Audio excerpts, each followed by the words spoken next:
magazine test drivers had seen it all, or so they thought. They'd flogged Corvettes, thrashed GTO Judges, and pushed Mustangs to their limits. But some muscle cars arrived that completely defied expectations. Machines so powerful, so outrageous, or so cunningly engineered that even professional drivers found themselves shocked by what Detroit had unleashed. Today, we're counting down 12 muscle cars that shocked test drivers. Vehicles that exceeded every expectation, broke assumptions about what production cars could do, and redefined performance in ways that left experienced journalists scrambling for superlatives. These weren't just fast cars. These were machines that challenged beliefs about physics, sanity, and what manufacturers would actually sell to the public. From underrated factory ratings that hid monstrous real-world power, to aerodynamic experiments that seemed too wild for the street. From obscure brands punching above their weight, to legendary nameplates delivering performance that seemed impossible, these 12 muscle cars represent the moments when test drivers realized they weren't driving ordinary vehicles. They were experiencing automotive history, being written in tire smoke and shattered expectations. Let's fire up these legends and discover the cars that proved reality could exceed even the wildest muscle car dreams. Number 12, 1969, AMC AMX Super Stock. AMC wasn't supposed to build serious performance cars. They were the economy brand, the sensible choice, the manufacturer that built Ramblers for people who valued practicality over excitement. But the AMX Super Stock proved AMC could shock the establishment when properly motivated. The 390 cubic inch V8 was rated at 340 horsepower, modest numbers that didn't prepare test drivers for what happened when they launched this compact two-seater. The Super Stock wasn't really a street car. Despite technically being available through dealers, it was a factory drag racer, thinly disguised as a production vehicle, built to dominate NHRA competition and embarrass manufacturers with far bigger budgets and more established performance credentials. The lightweight construction was extreme. AMC stripped every ounce of unnecessary weight, fitted lightweight bumpers, installed minimal sound deadening, and used thinner window glass. The result was a car that weighed hundreds of pounds less than standard AMXs despite the beefed-up drivetrain components. The suspension was tuned specifically for drag racing with stiff rear springs and carefully calibrated shocks that transferred weight to the rear wheels during launches, maximizing traction.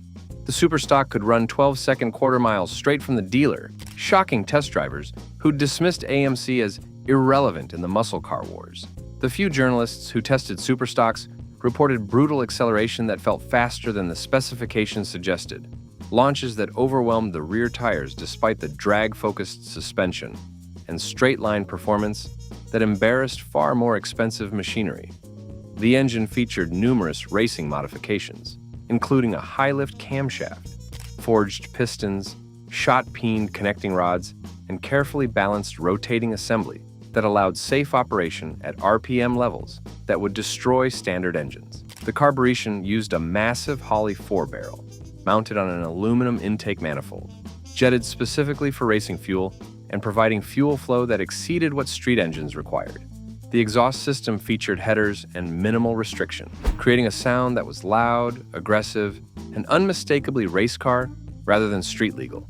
The transmission was beefed up Borg-Warner, 4-speed with heavy-duty internals and close-ratio gearing, optimized for drag racing rather than street driving or fuel economy. The rear axle featured Detroit locker, limited slip differential, and extremely aggressive gearing that made highway driving nearly impossible, but optimized acceleration from rest to 60 miles per hour. The interior was stripped to racing essentials: lightweight bucket seats, minimal instrumentation, showing only critical information, no radio, no heater, no sound deadening, and exposed metal where trim panels would normally exist. The exterior styling remained relatively stock AMX, except for functional fiberglass hood with massive scoop for cold air induction, and wider rear wheels and tires necessary to handle the power. The paint schemes were often wild, bright colors with contrasting stripes and graphics that announced the Super Stock's competition intentions from blocks away. The ride quality was punishing on public roads. The stiff suspension that worked perfectly on smooth drag strips transmitted every imperfection and made daily driving uncomfortable and exhausting. The fuel consumption was prodigious, even by muscle car standards. The Super Stock could empty its fuel tank in under 100 miles of aggressive driving, requiring frequent stops at gas stations. The maintenance requirements were extreme. The racing specification engine demanded frequent oil changes, valve adjustments, and careful monitoring to prevent damage from the stresses of competition use. The few buyers who actually purchased Super Stocks, rather than ordering standard AMXs, understood they were getting factory race cars that happened to have VIN numbers and titles, rather than practical street machines. Today, AMC Super Stocks are extremely rare. Production was limited to a handful of cars, and most were raced hard and either destroyed or modified beyond originality. The survivors are treasured by AMC enthusiasts who remember when the underdog shocked everyone. The values have climbed steadily as collectors recognize the Super Stock as representing AMC's brief but glorious moment of competing with and defeating the establishment manufacturers who dismissed them as irrelevant pretenders in the muscle car wars. Number 11, 1968 Dodge Dart HEMI. Chrysler's strategy for NHRA Super Stock domination was simple. Install the most powerful engine available in the lightest body possible, strip everything unnecessary, and sell just enough examples to satisfy homologation requirements. The Dart Hemi represented this philosophy perfected, combining the legendary 426 cubic inch Hemi 5.8, rated at 425 horsepower, with the compact A-body Dart platform. Test drivers approaching Dart Hemis for the first time often assumed someone had made a mistake. The Hemi was a massive engine designed for full-size cars and intermediates, and installing it in a compact like the Dart seemed impossible, even irresponsible. The engine bay was completely packed, with the HEMI barely fitting between the fenders and creating a nose-heavy weight distribution that made the Dart handle terribly, but launch like a missile. The quarter-mile times shocked everyone. Properly driven Dart Hemis could run high 10s to low 11s, performance that matched or exceeded purpose-built race cars, costing far more. The factory didn't pretend these were street cars. The Dart Hemi came with minimal sound deadening, no heater, lightweight windows, and stripped interior. The ride was harsh, the handling was marginal, and the fuel consumption was prodigious. But none of that mattered when test drivers launched these monsters and experienced acceleration that pushed them back in their seats and blurred vision as the Dart charged toward the finish line. The few magazine tests published reported astonishment at what Chrysler had created, a factory drag racer that technically met production car requirements, but was clearly designed for one purpose only. The modifications went beyond just engine installation. Chrysler engineers relocated the battery to the trunk to improve weight distribution, fitted massive rear tires that barely cleared the inner fenders, and installed heavy-duty Dana rear axle with Detroit locker differential that could survive the Hemi's brutal torque. The front suspension was beefed up with heavier springs and shocks to handle the enormous weight of the Hemi engine, though this did nothing to improve the terrible understeer that made street driving challenging. The brakes were upgraded to handle the increased speeds, though stopping from triple-digit velocities still required significant distance and careful modulation to prevent lockup. The exhaust system featured headers that barely fit in the cramped engine bay, connecting to minimal restriction exhaust pipes that created a sound so loud it could be heard from blocks away. The transmission options included heavy-duty 4-speed manual or torque flight automatic, both modified with racing internals to survive the shock loads that the HEMI imposed during aggressive launches. The hood was fiberglass rather than steel, featuring a massive functional scoop that provided cold air induction and barely cleared the HEMI's towering carburetor setup. The front fenders were modified with bulges to clear the HEMI's valve covers, creating a distinctive appearance that announced the Dart's purpose to anyone who knew what they were looking at. The interior was completely stripped. No backseat, no carpet, no door panels beyond basic structures, exposing bare metal and creating an environment that was purely functional rather than comfortable. The fuel tank was often replaced with a fuel cell mounted in the trunk, improving weight distribution and providing safer fuel containment during the violent accelerations and decelerations of drag racing. The production numbers were minuscule. Chrysler built only 80 Dart Hemis in 1968, just enough to satisfy NHRA homologation requirements that mandated minimum production quantities. The buyers were overwhelmingly serious drag racers who understood they were purchasing competition vehicles rather than street cars, and most Dart Hemis went straight to drag strips where they dominated their classes. The success was immediate and overwhelming. Dart Hemis won NHRA Super Stock championships and set records that stood for years, validating Chrysler's engineering and embarrassing competitors who'd invested far more in dedicated race car development. The street legality was questionable at best. The Dart Hemi had license plates and VIN numbers, but lacked basic equipment like heaters and proper mufflers that many states required for street registration. Today, Dart Hemis are among the most valuable muscle cars, with pristine examples commanding six-figure prices at auctions where collectors compete for the ultimate factory drag racer. The few survivors that retain original components and documentation are particularly valuable, as most were modified or destroyed during their racing careers, making completely stock examples extraordinarily rare and representing the pinnacle of Chrysler's commitment to drag racing dominance at any cost. Number 10. 1969 Pontiac GTO Judge Ram Air 4. Pontiac's GTO created the muscle car formula: install a big engine in a mid-size body, market it to young buyers, and dominate the streets. By 1969, the market was crowded with imitators, so Pontiac created the Judge to recapture attention. The base Judge was impressive with the Ram Air 3 engine, but the Ram Air i4 option created something truly special. The 400 cubic inch V8 officially produced 370 horsepower, but dyno testing and drag strip performance suggested real output exceeded 400 horses. The Ram Air 4 featured exotic internals, round port cylinder heads, forged aluminum pistons, 4-bolt main bearing caps, an aggressive camshaft profile that made the engine feel more race motor than street engine. Test drivers reported distinctive character. The Ram Air 4 loved to rev, pulling strongly past 6,000 RPM with a sound that was aggressive and mechanical. The quarter-mile times of approximately 14 seconds flat shocked journalists who'd tested earlier GTOs and found them quick but not extraordinary. The Ram Air 4 transformed the Judge into something genuinely fast, capable of embarrassing big block Chevelles and Mopars, while maintaining the refinement and build quality that made GTOs livable daily drivers. The handling was competent for the era, with the rally suspension providing better body control than most muscle cars. The styling was outrageous: bright colors, stripes, spoilers, and graphics that announced the Judge's presence from blocks away.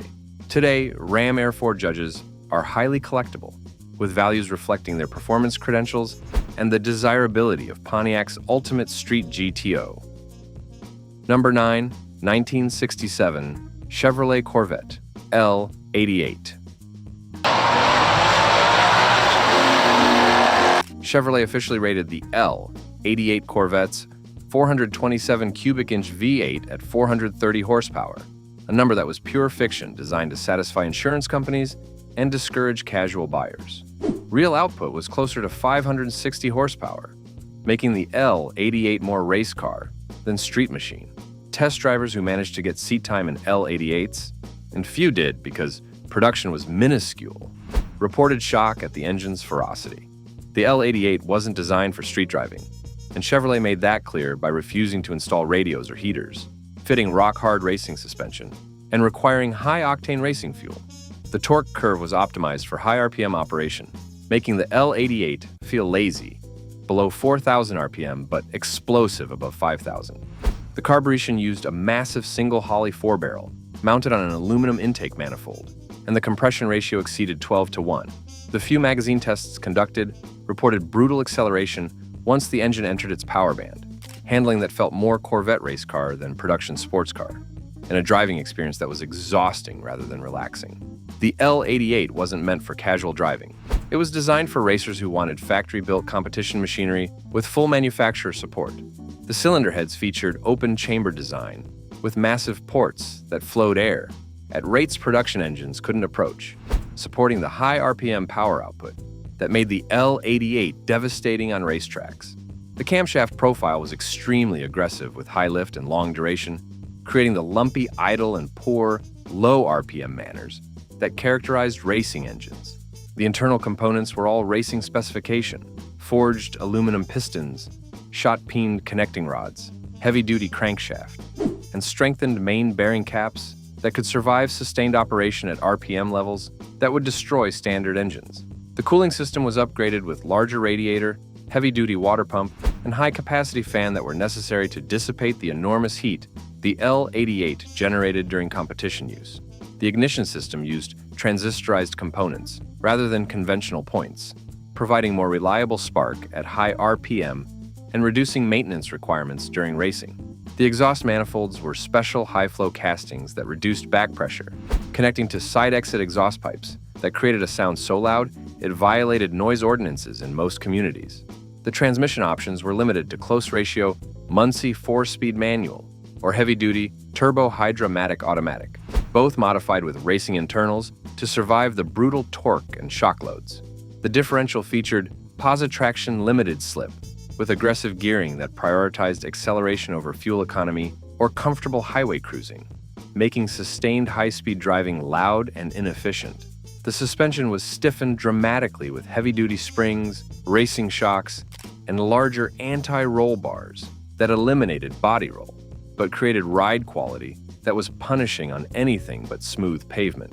The braking system featured larger rotors and heavy-duty calipers, though even these struggled to provide adequate stopping power from the triple-digit speeds the L88 could achieve. The fuel consumption was catastrophic. The L88 could empty its tank in under 100 miles of aggressive driving, and the requirement for expensive racing fuel made operating costs astronomical. The production strategy was deliberately restrictive. Chevrolet priced the L88 option at over $1,000, an enormous premium that, combined with the lack of basic amenities, discouraged casual buyers and ensured that only serious racers would order them. The total production across all years was approximately 216 L88 Corvettes, with 1967 models being particularly rare, with only 20 examples built. The success in competition was immediate and sustained. 88 Corvettes dominated SCCA production racing, won at Le Mans in GT class, and established Corvette's reputation as a serious competition vehicle, rather than just a boulevard cruiser. The buyers understood they were purchasing racing cars that happened to have VIN numbers, rather than practical sports cars. And most L88s went directly to racetracks, where they fulfilled their intended purpose. Today, 88 Corvettes are among the most valuable American performance cars, with examples selling for 7 figures at premium auctions, where collectors compete for the ultimate factory race Corvette. The few survivors retaining original components and documentation are particularly prized, as many were modified during their racing careers or destroyed in competition, making completely stock examples extraordinarily rare and representing the absolute pinnacle of Chevrolet's commitment to providing factory-built race cars disguised as production vehicles. Number 8, 1971, AMC Javelin AMX 401. By 1971, muscle cars were dying, insurance rates had skyrocketed, emissions regulations were tightening, and manufacturers were retreating from performance. AMC bucked the trend with the Javelin AMX 401, combining the largest AMC V8 with the stylish Javelin platform. The 401 cubic inch V8 produced 330 horsepower, respectable numbers in an era when most manufacturers were detuning engines. Test drivers approaching the Javelin AMX expected competent performance from an underdog manufacturer, but what they experienced shocked them. The 401 provided strong torque delivery that made the Javelin feel quicker than the horsepower rating suggested, and the chassis tuning was sophisticated for a company known more for economy cars than performance machines. The quarter-mile times of approximately 14.2 seconds were genuinely quick for 1971, embarrassing detuned big blocks from more established manufacturers. The handling particularly impressed test drivers AMC had learned from Trans Am racing, and the suspension tuning reflected that knowledge. The Javelin could attack corners with composure that muscle cars typically lacked, with steering that communicated clearly and chassis balance that rewarded skilled driving. The styling was distinctive and attractive, with clean lines and purposeful proportions that looked modern compared to aging competitors. Today, Javelin AMXs are underappreciated. Values remain reasonable despite the performance and rarity, making them excellent choices for collectors who want interesting muscle cars without paying premium prices. Number 7. 1970 Oldsmobile 442 W30.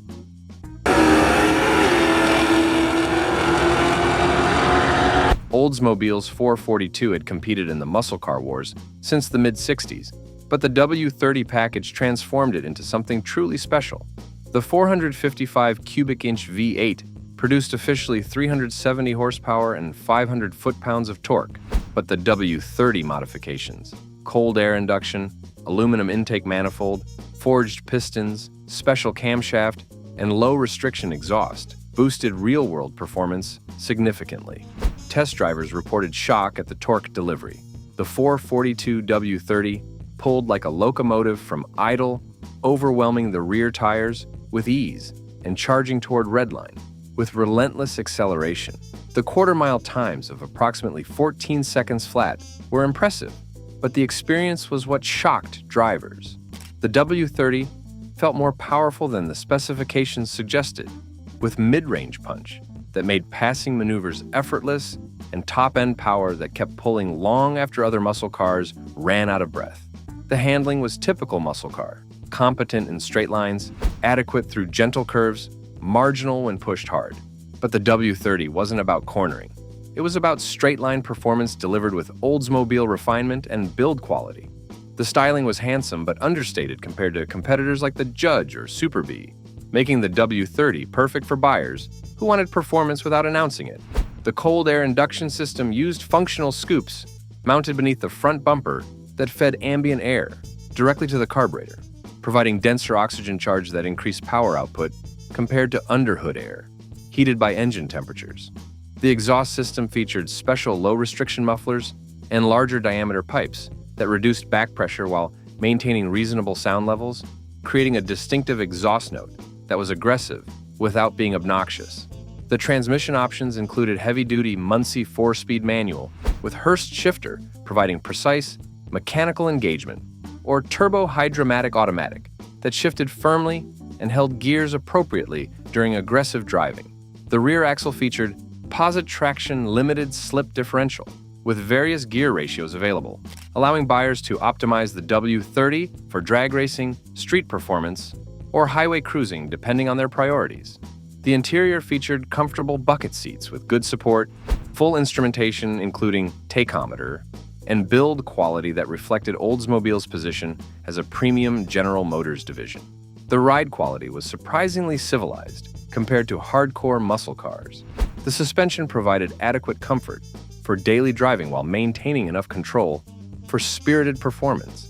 The fuel economy was predictably poor, typically achieving single-digit miles per gallon during aggressive driving and low teens during relaxed cruising, but buyers attracted to 500 foot-pounds of torque weren't concerned about fuel costs.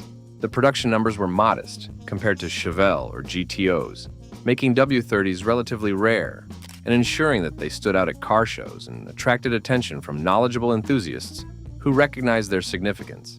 The pricing positioned the W30 as a premium muscle car option, costing more than base 442s, but delivering performance that justified the investment for buyers who wanted the ultimate Oldsmobile muscle.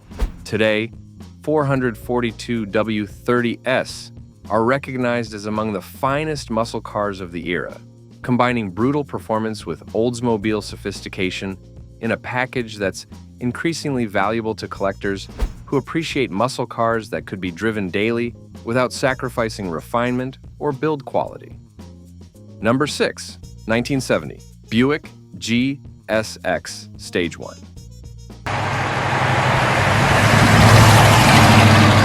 Buick wasn't supposed to build serious performance cars.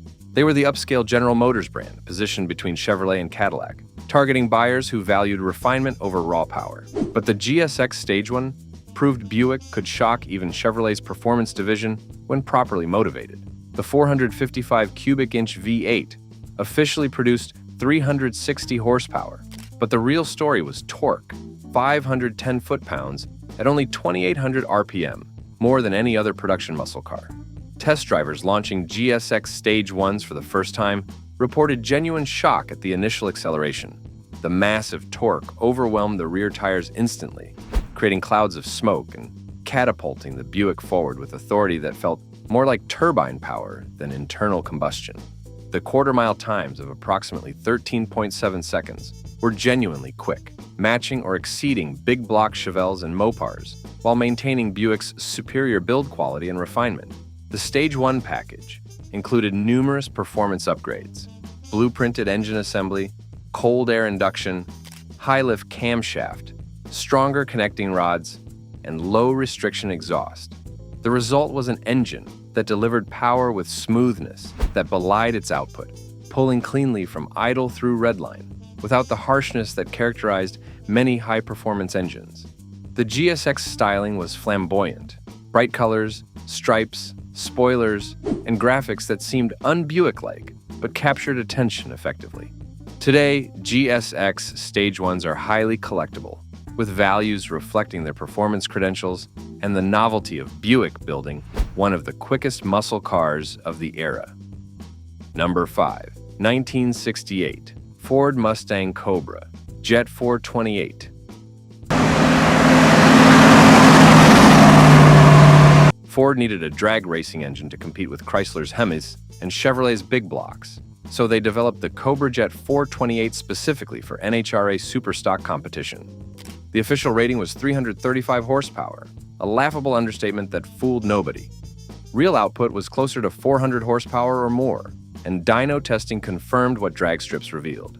Test drivers approaching Cobra Jet Mustangs expected quick performance from Ford's pony car, but the reality exceeded expectations dramatically. The Cobra Jet featured heavy-duty internals, forged pistons, strengthened connecting rods, nodular iron crankshaft, and cylinder heads that flowed better than standard Ford big blocks. The induction used a massive single 4-barrel carburetor fed by functional ram air, and the exhaust system featured minimal restriction. The combination created an engine that felt more race motor than street engine, with torque that overwhelmed the rear tires and power delivery that kept pulling toward triple-digit speeds. The quarter-mile times shocked everyone. Properly driven Cobra Jet Mustangs could run mid-13s, performance that embarrassed far more expensive machinery and validated Ford's development effort. The handling was typical Mustang: nose-heavy from the big block engine, adequate through gentle curves, marginal when pushed hard. But the Cobra Jet wasn't about cornering. It was designed specifically to dominate NHRA drag racing, and it succeeded spectacularly. Today, Cobra Jet Mustangs are among the most desirable first-generation Mustangs, with values reflecting their drag racing heritage and the shock factor that made them legends. Number 4. 1969 Chevrolet Camaro ZL1.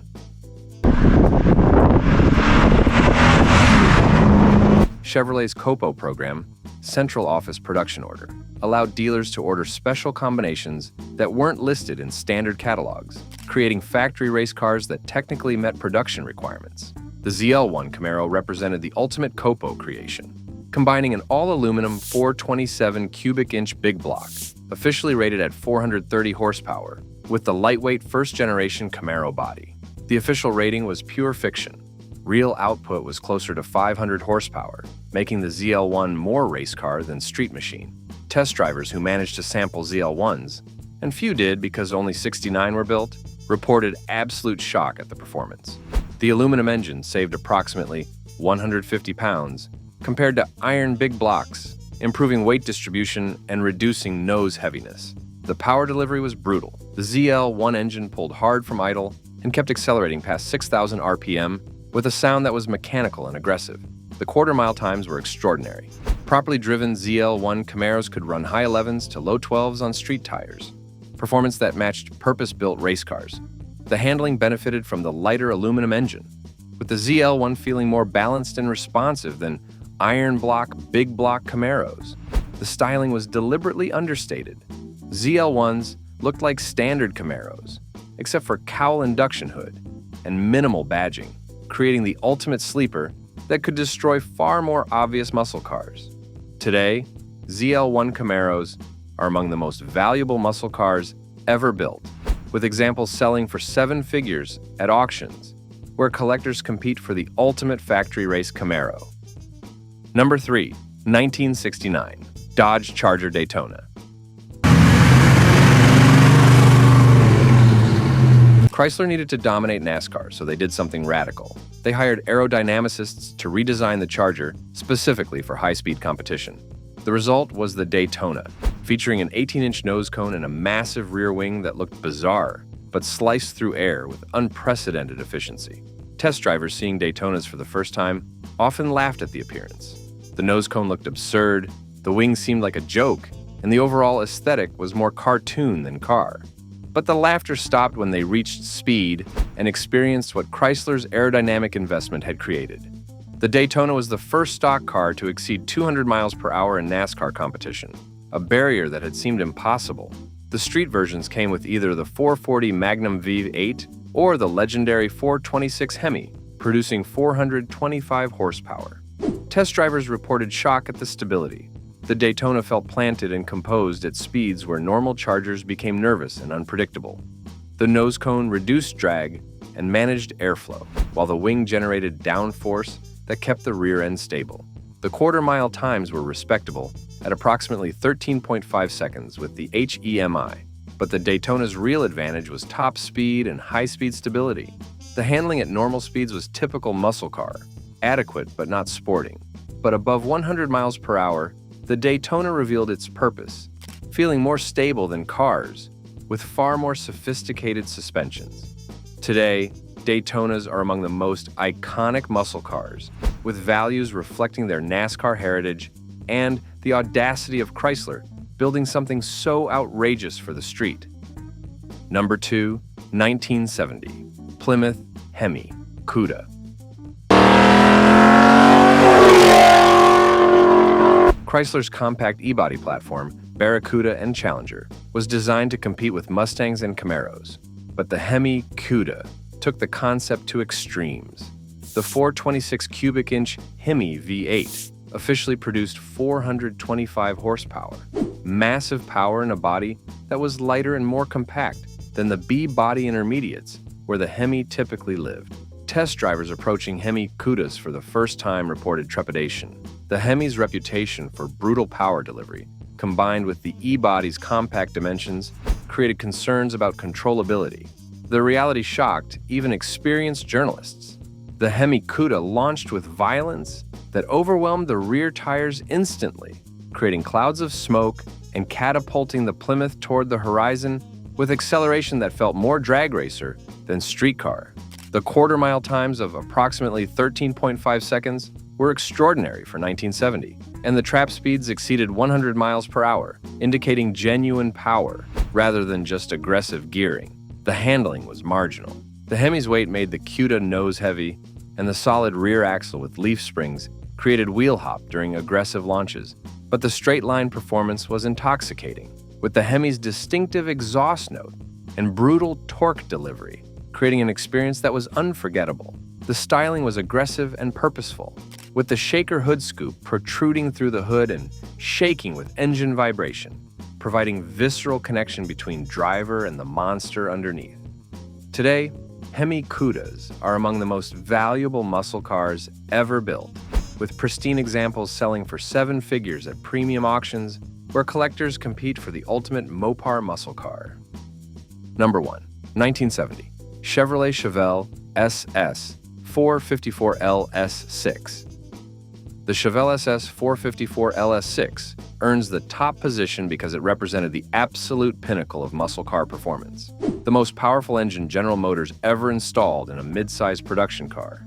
Delivered in the perfect platform at the exact moment before emissions regulations and insurance costs killed the muscle car era. The 454 cubic inch LS6 V8 officially produced 450 horsepower and 500 foot-pounds of torque, numbers that were honest and extraordinary. Test drivers approaching LS6 Chevelle expected impressive performance from the largest displacement engine in a mid-size body, but the reality exceeded even optimistic expectations. The first launch was shocking. The torque overwhelmed the rear tires instantly, despite the weight over the rear axle, creating tire smoke and launching the Chevelle forward with violence that pushed occupants back in their seats. The acceleration didn't just feel fast, it felt brutal, relentless, more like being launched from a catapult than driving a car. The quarter-mile times of approximately 13.8 seconds were genuinely supercar territory for 1970, and the trap speeds exceeded 100 miles per hour, indicating the LS6 had power to spare. Magazine tests reported consistent shock at the performance. Editors who tested hundreds of muscle cars found themselves scrambling for superlatives to describe the LS6's capabilities. The handling was typical Chevelle, competent in straight lines, adequate through gentle curves, marginal when pushed hard through tight corners. But the LS6 wasn't about cornering. It was about overwhelming straight-line performance, delivered with build quality and refinement that made it usable as daily transportation.